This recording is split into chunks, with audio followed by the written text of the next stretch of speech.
Chapter 13. Boons bestowed upon Banasura. Om Shri Ganeshaya Namaha. Shri Shiva continued the narration of the legend. He had a devout, virtuous and heroic son named Banasura. He was a devotee of Shiva. Since childhood he would worship Lord Shiva with devotion. He did not know of another as a god. In this way he would observe dharma. Shukracharya initiated him as spirituals into the Panchakshara mantra and advised him to observe penance. He had commenced meditation and worshipped me with steadfast devotion. I was pleased after 1,000 years. Mudgal Acharya continued the narration to Daksha, saying that to grant Banasura a boon, a compassionate Shankara manifested near Banasura. Banasura performed his puja by chanting the Rudra Sukta in his praise, observing the ordained rituals. Pleased with him, Bhagwan Shiva said, O intellectual one, ask for a boon. O leader of Asuras, I shall grant it as I am pleased with your penance and devotion. Banasura said, O Mahadeva, if you are pleased, then grant me steadfast devotion. Grant that I will be a Shaivite who will not even consider worship of another god. Grant that I will have 1,000 arms and that will make me so incomparably powerful in battle in this animate and inanimate world. Shambhu granted the boons to this most superior devotee, saying, Tathastu. He returned to his abode with Parvati and all his Ganas. Banasura defeated Vishnu and other Devas and ruled justly by observing dharma dictated by his inherent nature. He appointed representatives, the chief of Ganas in Swargas, Asuras and Nagas in Patal and on earth. He governed them righteously. The Daitya king observed and appropriate rules of Varna and ashrams. He would regularly visit Kailash and worship Shambhu. Impressed by his religious adherence and devotion, Shankara was influenced and went to live with his Ganas in his town. The Daitya thought, in the Panchayatana puja of Shambhu, Shambhu is the main deity. I shall worship only Shambhu with single-pointed devotion. I do not consider any other deity superior and beyond Shankara. Through the puja of Shankara, I can worship his animate and inanimate creation. The Vedic scholars mention that this has been said in the Vedas. Worship performed with single-pointed devotion is and will be the highest form of reverence. Therefore, I shall sing bhajans of Sadashiva with single-pointed devotion. All Shastras mention that Ganesh Puja must be performed foremost. How can I do so? Ganapatya Brahmins have framed this rule. If I were to worship another deity with reverence, then how will I worship to my deity be considered steadfast? Thinking in this manner, the Daitya king gave up worship of Ganesh and continued puja of Shambhu with steadfast devotion exclusively. 1 year passed in this manner. Once, Banasura, residing in the town of Sonita, performed puja of Shankara and danced in ecstasy.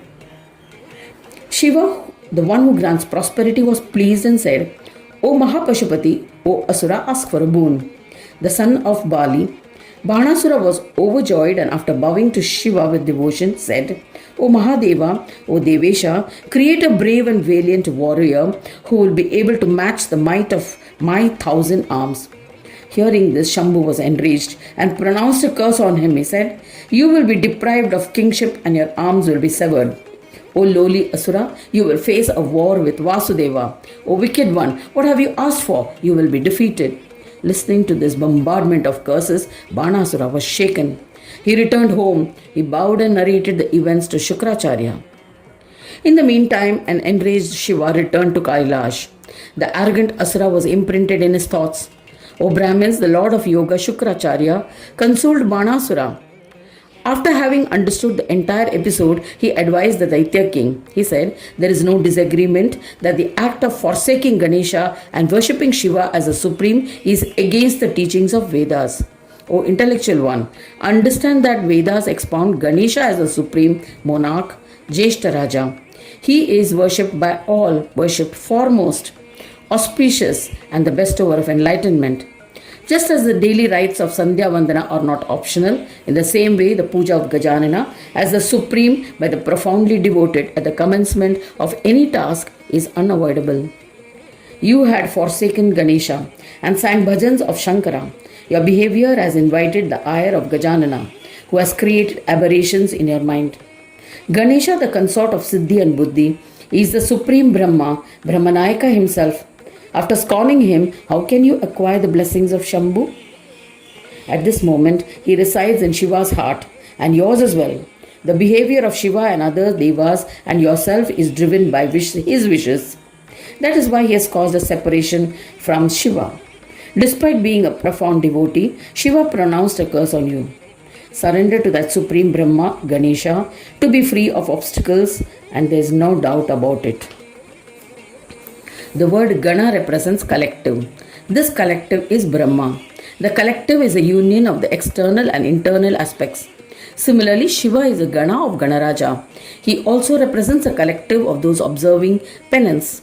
Shiva is the most supreme Brahma amongst the Sahaja Brahmas. But he too, the Sahaja Shiva, is a Gana in the collective of Ishwaras. Similarly, Vishnu and other Devas are his Ganas. This is mentioned in the Upanishads, the Atharva Veda. After advising Banasura, Shukracharya returned to his abode. A dejected Banasura reflected on what the sage had advised. He realized the great majesty of Ganesha. On the Chaturthi that followed, he performed puja of Gajanana. He chanted the Ganesh mantra, Gananamtva, meditated with great devotion and sought forgiveness. He extolled him as per the Atharva Veda Upanishad. As a result, Ganesha, the one who loves his devotees, became pleased. After a year, Gajanana, riding on the vehicle Moshaka, manifested to grant Banasura, who was fasting, a boon. Seeing him, Banasura, who possessed intense devotion, prostrated to him and performed his puja.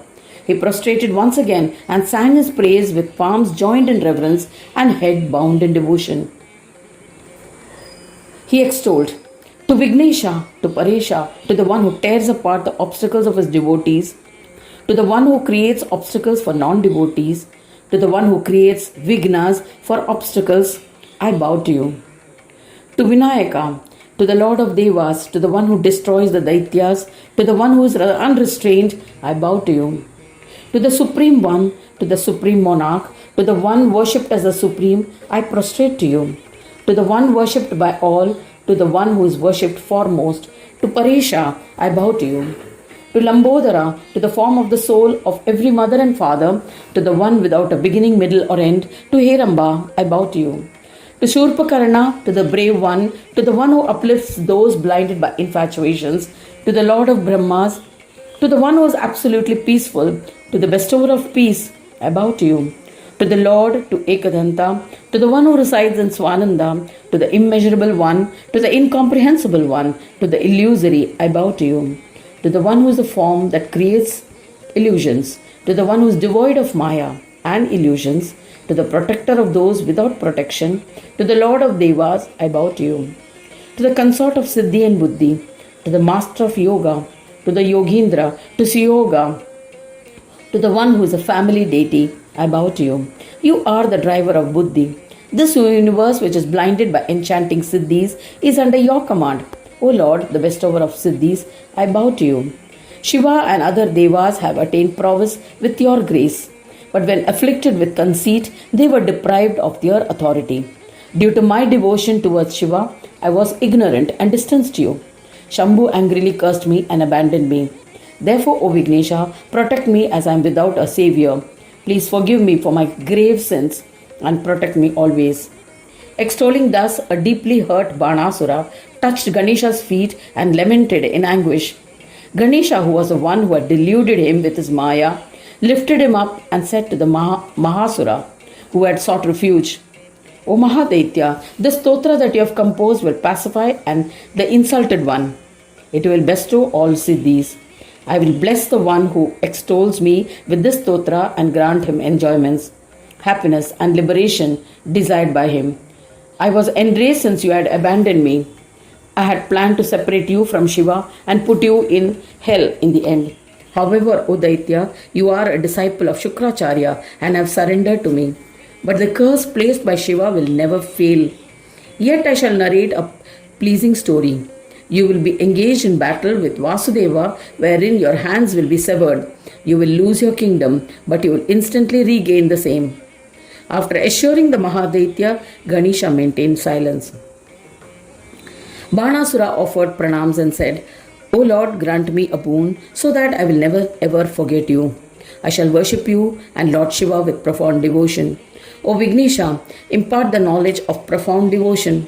I do not wish for anything other than service at your holy lotus feet.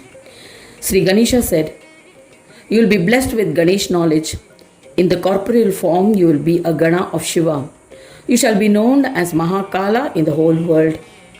After the position of Shiva held by you is destroyed, you will ascend to Swananda Loka. O eminent Munis, saying this, Ganesha disappeared. Banasura was filled with joy and engaged in the worship of Ganesha. Thus ends the 13th chapter titled Boons Bestowed upon Banasura. In the 8th Khand of the Purana Upanishad, Srimad Mudgal Puran, describing the legends of Dhumravarna, dedicated to Sri Gajanana, end of chapter 13.